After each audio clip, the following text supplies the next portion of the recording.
My name is Serena Caldwell. I am 38 years old and I am going to tell you about the day I sat in a lawyer's office in a gray upholstered chair and listened to a document being read aloud that rearranged everything I thought I understood about my family, my father, and the 22 years I had spent being the person everyone called when something needed to be handled. There were 7 of us in that room.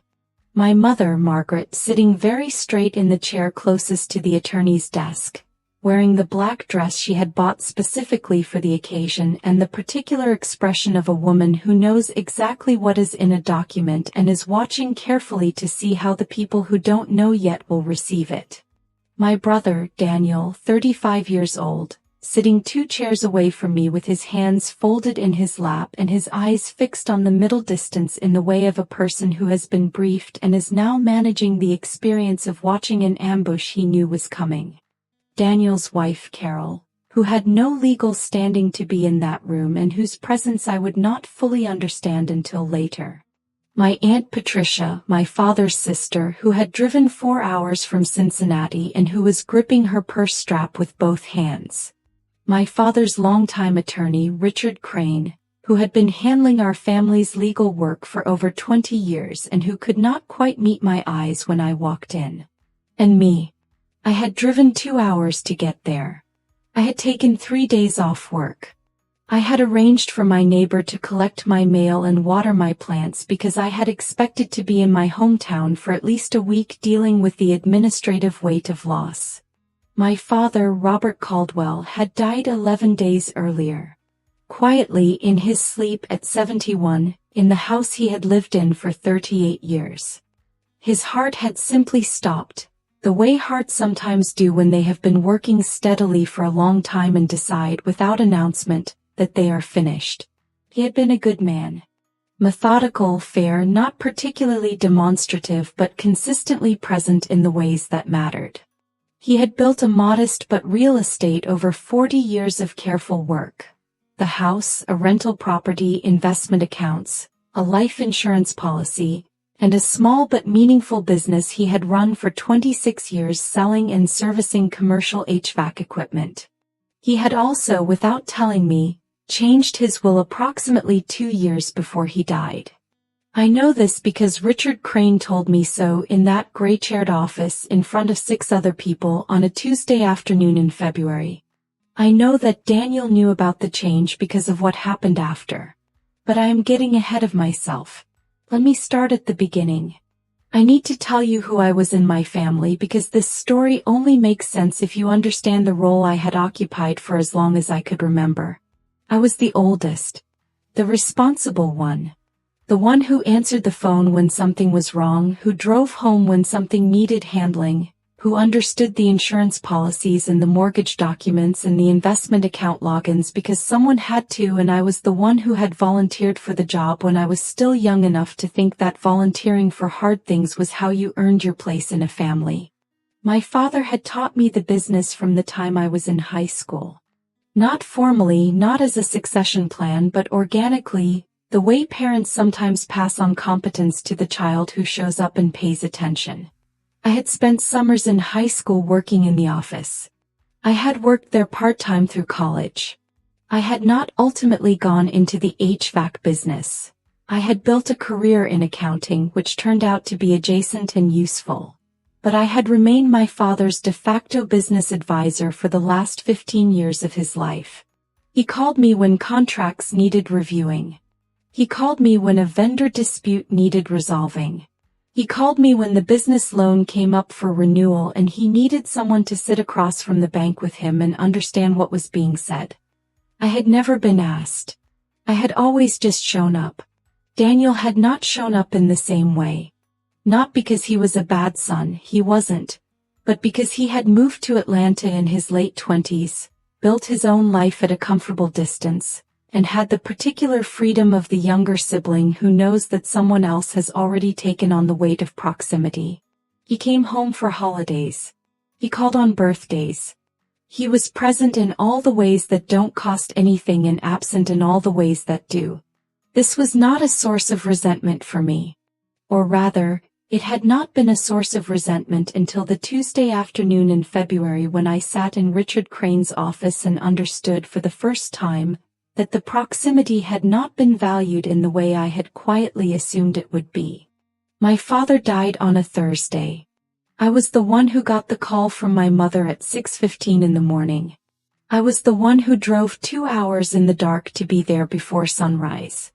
I was the one who called the funeral home, coordinated with the hospital, contacted my father's business partners, notified his insurance company, and spent the first 4 days after his death managing the logistics of loss while my mother sat in the living room receiving visitors and my brother flew in from Atlanta and sat beside her and held her hand. I want to be clear that I am not recounting this as a grievance. I am recounting it as context. Because what it means is that by the time we sat down in Richard Crane's office 11 days after my father died, I had already been carrying the weight of his death for a week and a half. I was exhausted in the particular way that comes from managing grief while also managing everything that grief produces. I had not yet had a single day to simply be sad without also being responsible. I walked into that office expecting the reading to be a formality. My father and I had talked about his estate in general terms over the years. Not in detail, not as a formal conversation, but in the way that practical people sometimes discuss these things as part of ordinary financial planning. The house would be split between Daniel and me. The business would go to me, given my involvement and understanding of it. The rental property and investment accounts would be distributed in a way that reflected what each of us needed. That was what I understood. That was not what the will said. Richard Crane read the document in the measured, professionally neutral voice of a man who has delivered difficult news inside legal language for decades and has learned to let the words carry the weight rather than his tone. I will not give you the specific numbers because the numbers are not the point. The point is the structure. The house went to my mother for her lifetime, then equally to Daniel and me. That part was as expected. The investment accounts were split equally. Also expected. The rental property went entirely to Daniel. The business my father had built over 26 years, the one I had been advising on for 15, the one whose vendor contracts I had reviewed and whose banking relationships I understood and whose operational systems I had helped design. The business went entirely to Daniel. The life insurance policy, the largest single asset in the estate, was designated with my mother as primary beneficiary and Daniel as secondary. My name did not appear in the business section of the document. My name did not appear in the rental property section. My name appeared in 2 places, the investment account split and the eventual house inheritance, in a document that had clearly been restructured to concentrate the business and income-producing assets in one direction. Richard Crane finished reading. The room was quiet. I looked at my mother. She was looking at the desk. I looked at Daniel. He was looking at the middle distance, the same place he had been looking since I walked in, and I understood in that moment with complete, devastating clarity that the middle distance was somewhere he had retreated to because he could not look at my face. When was this version executed? I said. My voice was entirely steady. I want you to understand that. My voice was entirely steady because something in me had gone to a very quiet place that was not calm but functioned like calm in the way that shock sometimes does. Richard Crane looked at the document. April of the year before last, he said. 2 years ago. 24 months. My father had restructured his will 2 years before he died and had not told me. Had continued to call me about the business. Had continued to ask for my help reviewing contracts and managing vendor relationships and navigating banking conversations. Had taken my expertise and my time and my proximity for 2 years while carrying a document that told a different story about what he thought I was owed for all of it. Did Daniel know? I asked. The room went very still. Richard Crane said carefully, the testator discussed his intentions with certain family members as part of the estate planning process. I looked at Daniel. He looked at the desk. That was my answer. I want to pause here and ask you something directly. Because I think if you have ever been in a room where you discovered that the people you trusted most had been keeping something from you, something that changed the shape of everything you thought was true, you know the particular quality of that silence. It is not like other silences. It is the silence of a realization that is still arriving, that is still completing itself, that is landing in layers, each one revealing something the previous one had not yet shown you. In that room, in those first 60 seconds after Richard Crane stopped speaking, I was understanding the following things in sequence. That my father had made a decision. That he had made it 2 years before he died. That he had not told me. That he had told Daniel, or at minimum involved Daniel in the discussion. That my mother had known. That Carol, Daniel's wife, was in the room not as an oversight but as a presence that had been anticipated and perhaps planned for. And underneath all of that, the thing that was taking the longest to arrive because it was the hardest, that for 2 years, every time I had shown up, every phone call I had answered, every document I had reviewed, every trip I had made, every hour I had given, all of it had happened after the decision had already been made. After the will had already been signed. After my father had already looked at the full picture of my contribution to his life and his business and had arrived at a conclusion that was recorded in a legal document and witnessed by his attorney. I had been working for something that had already been decided against me. Without being told. I stayed in that room for 11 more minutes. I know it was 11 minutes because I looked at my watch when I decided to leave and I looked at it again when I stood up. And the distance between those 2 times was 11 minutes. I do not remember most of what was said in those 11 minutes. I remember Richard Crane explaining something about the timeline for probate. I remember my Aunt Patricia making a sound that was not quite a word. I remember my mother saying my name once in a tone that I had heard before. The tone she used when she wanted me to absorb something without making it difficult. I stood up. I picked up my bag.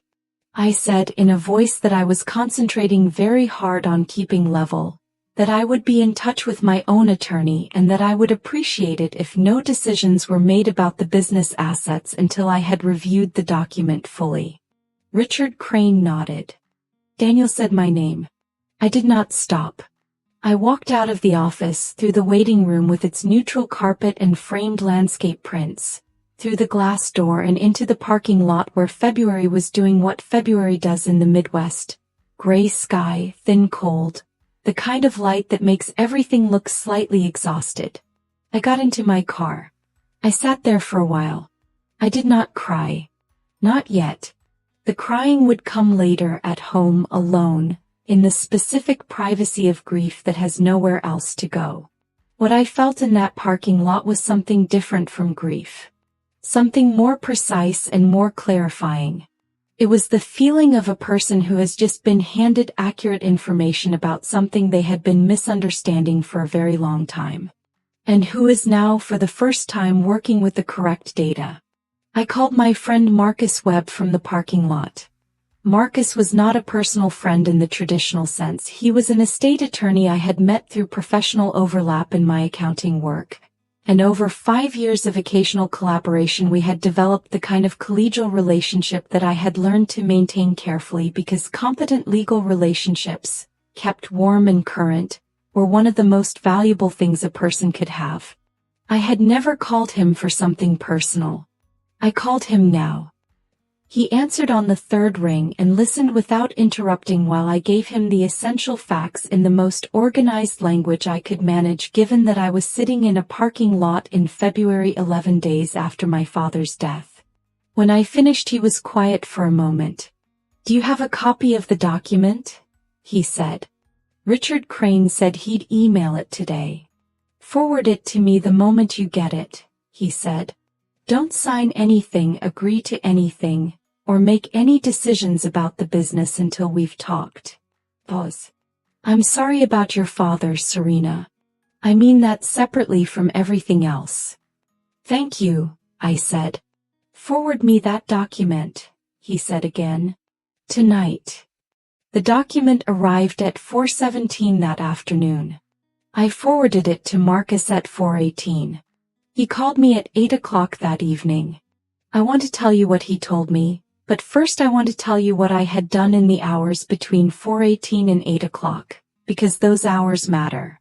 I had gone back to my childhood home, where my mother was hosting a small gathering of neighbors and friends who had come to offer condolences. I had sat in my father's living room and accepted condolences and made tea and passed plates of food and answered questions about arrangements with the same competent, present, slightly automatic quality that I had brought to every logistical task since my father died. Nobody mentioned the will. My mother watched me from across the room with an expression I was trying not to interpret. Daniel sat in the corner and talked to a neighbor about the Atlanta real estate market. At 7:30 I excused myself, drove to the hotel where I was staying, and sat on the edge of the bed waiting for Marcus to call. He called at 8. He said, "Here's what I see." He walked me through it methodically. The will was properly executed and witnessed. The changes were legal. There was no procedural error that would invalidate the document. My father had been of sound mind and had taken appropriate steps to formalize his intentions. "So it stands," I said. "As written, yes," he said. "But there are a few things worth examining." He paused. "How involved were you in the business? Formally, financially, operationally?" I told him. The 15 years of advisory work. The contracts I had reviewed. The banking relationships. The vendor negotiations. The operational systems I had helped design. The number of hours, averaged over 15 years, that I had contributed to a business that had now been bequeathed entirely to a brother who had been living in Atlanta for a decade and whose involvement in the business was approximately zero. Marcus was quiet for a moment. "Was any of that compensated?" he said. "No," I said. "It was family." Another pause. "Did your father ever indicate in writing or verbally in front of witnesses that your involvement would be recognized in the estate?" Thought back. The conversations over the years. The way he had said more than once that he wanted the business to stay in the family, to be understood and managed by someone who knew it. The specific evening 3 years ago when he had sat across from me at his kitchen table and said that he didn't know what he would have done without me in the last decade and that he wanted to make sure that was reflected in how things were arranged. "Yes," I said. "More than once. And at least once in front of my mother."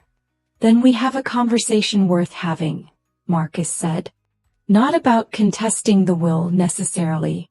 About negotiating an equitable arrangement that reflects your actual contribution. The will is the starting point of that conversation, not the ending point." I looked at the hotel ceiling for a moment. "What do I need to do?" I said. "Get some sleep," he said.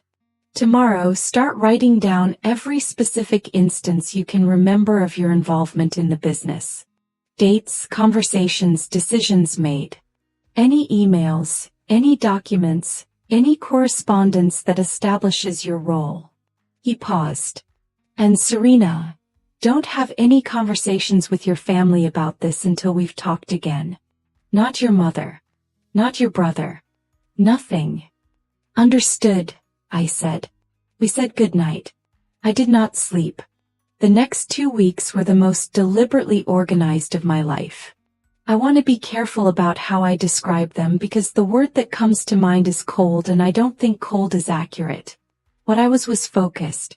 Focused in the way that people become when they have been given information that reframes a significant portion of their own history and are choosing to respond to that reframing with clarity rather than chaos. Every morning I sat at the small desk in my hotel room and wrote.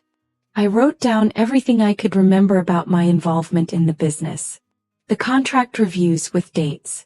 The banking meetings with names. The vendor disputes I had mediated. The operational systems I had helped implement. The loan refinancing from 6 years ago that I had project managed from beginning to end and that had saved my father approximately $40,000 in interest over the life of the loan. I had emails. 11 years of emails, organized in the methodical way that accountants organize things, in folders by year and subject. I went through them systematically and flagged every thread that documented my involvement in business decisions. I had text messages, hundreds of them going back as far as my phone retained records, in which my father had asked my opinion on business matters and I had provided it and he had acted on it.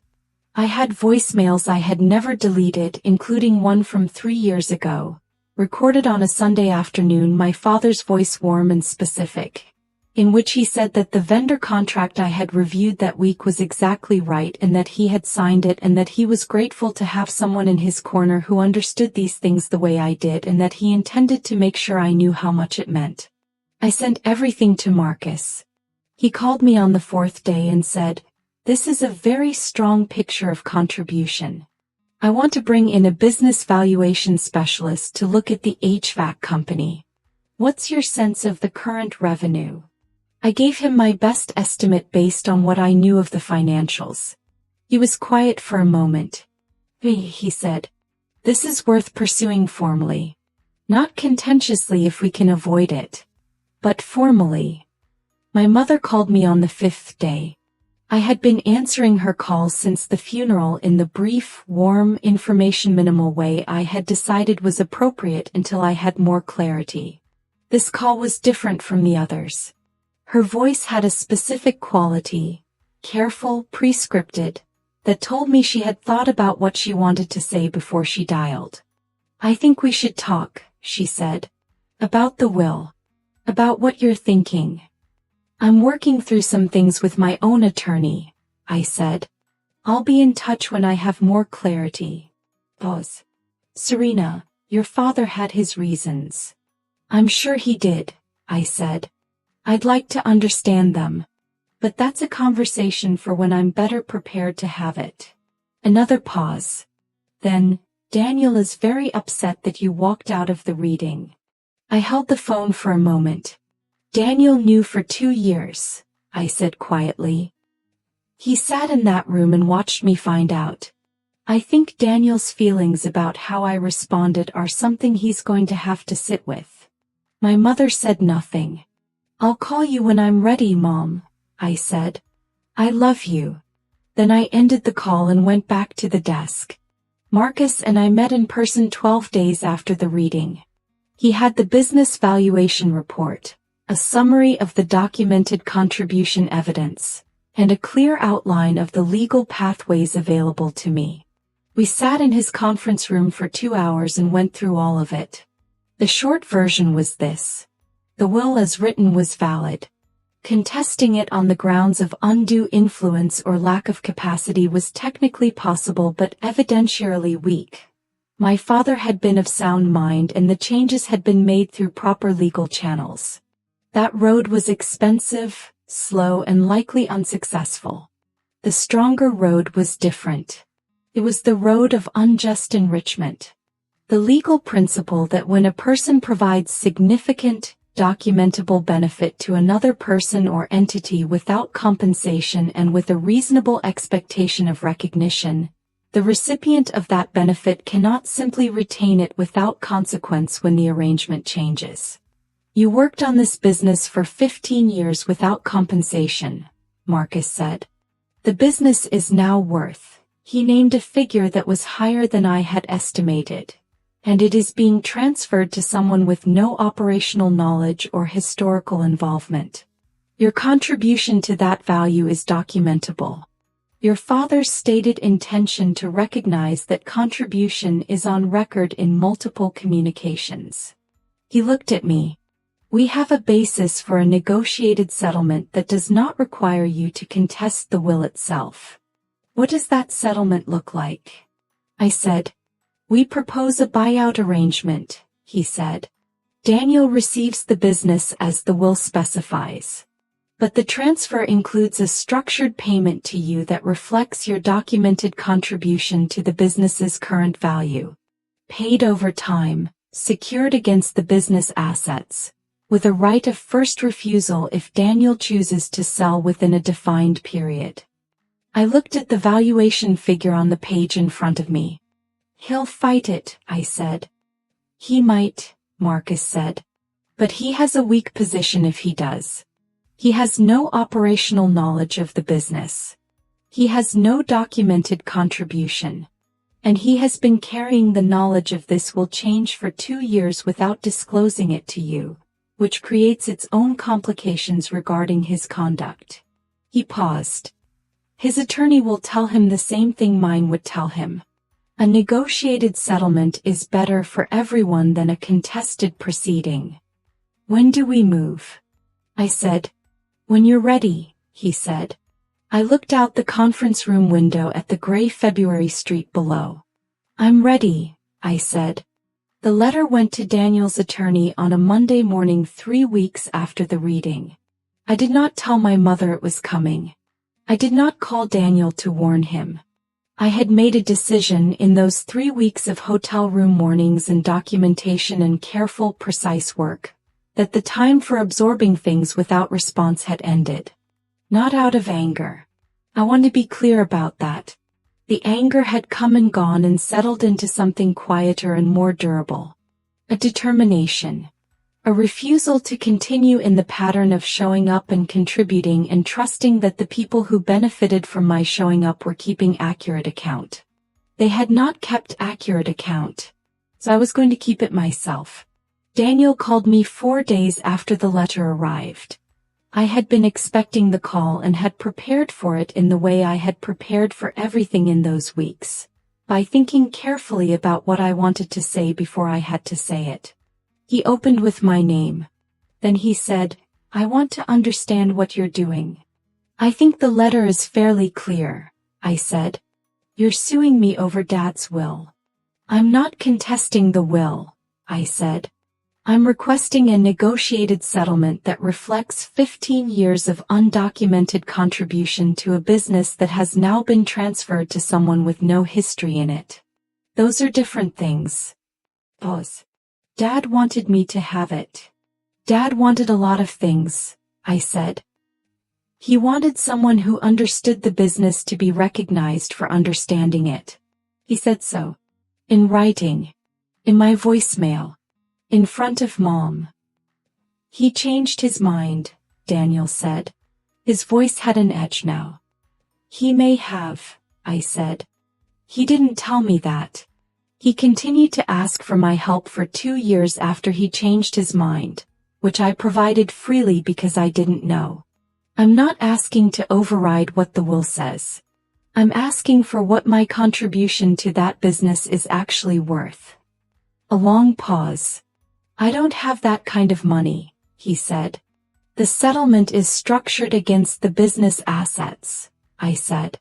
"Marcus can walk your attorney through the mechanics. It doesn't require you to have the money today." Another pause. "Is this about the money?"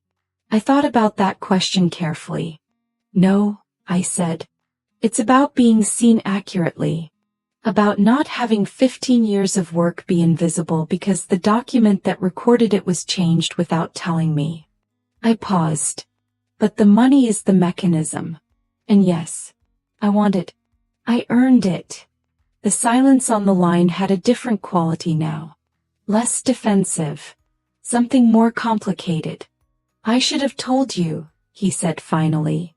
"When I found out. I should have called you." It was not a full accounting of what he owed me. It was not even close.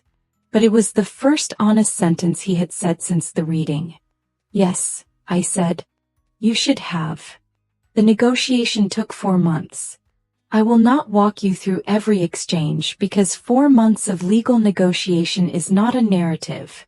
It is a series of incremental movements through positions that inch toward each other while both sides maintain the appearance of standing firm.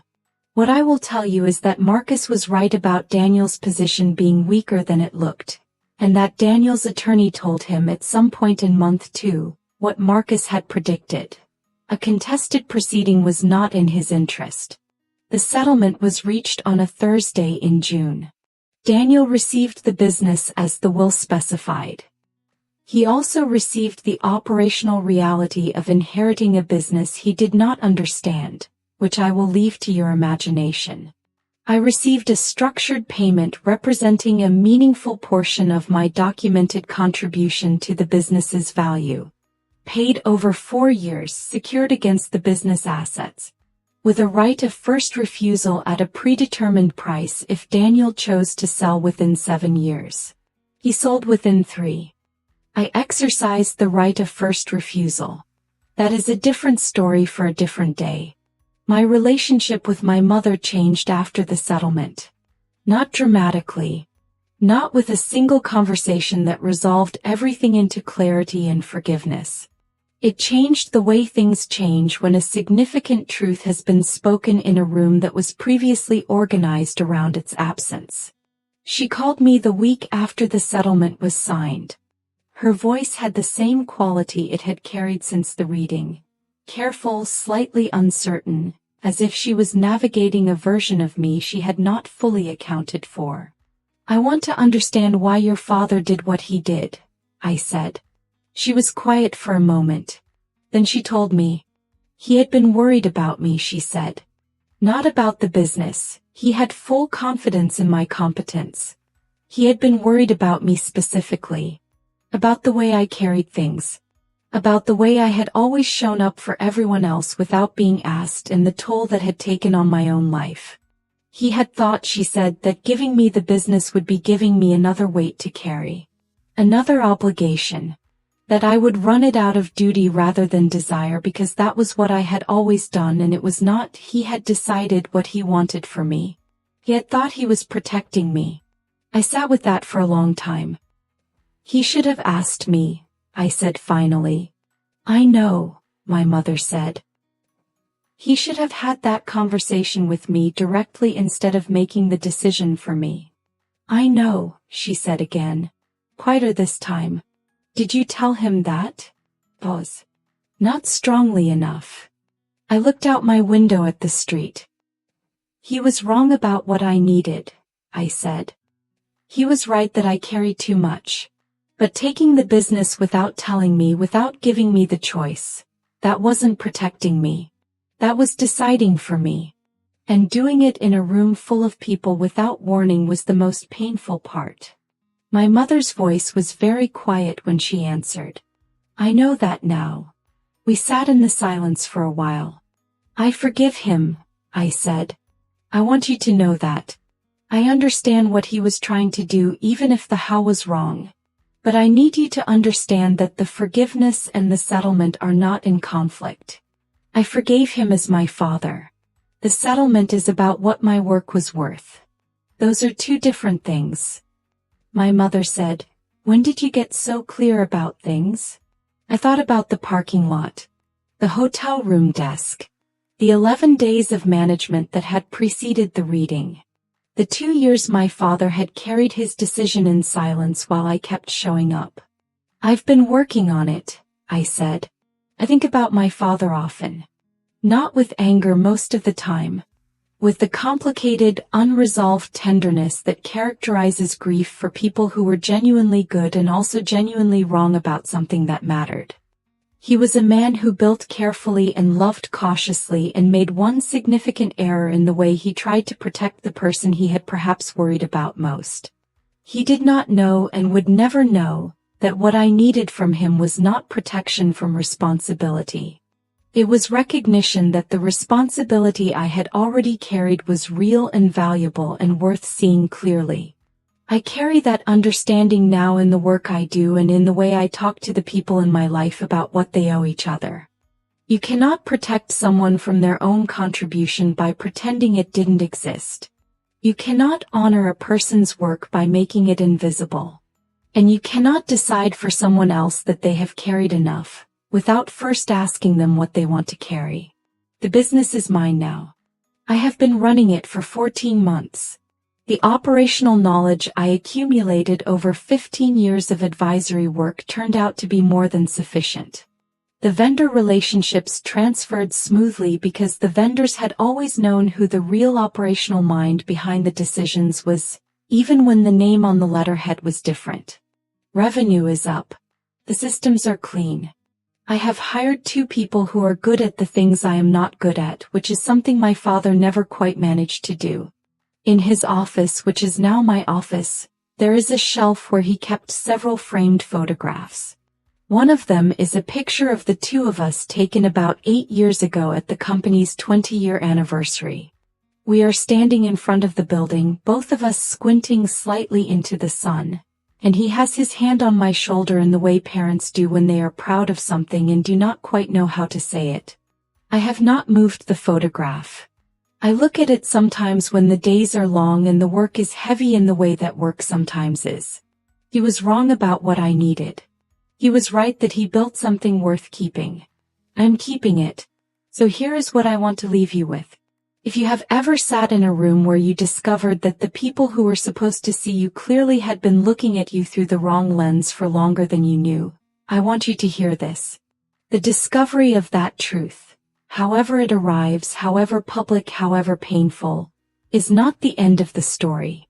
It is the beginning of the version where you stop being defined by how they saw you and start being defined by what you actually did.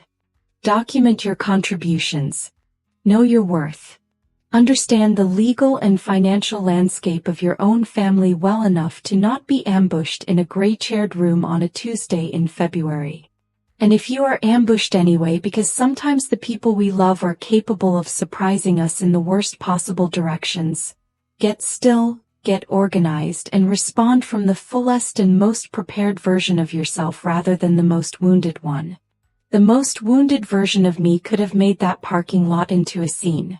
Could have gone back into that office and said things that would have felt satisfying for about 45 seconds and then complicated everything that followed for years.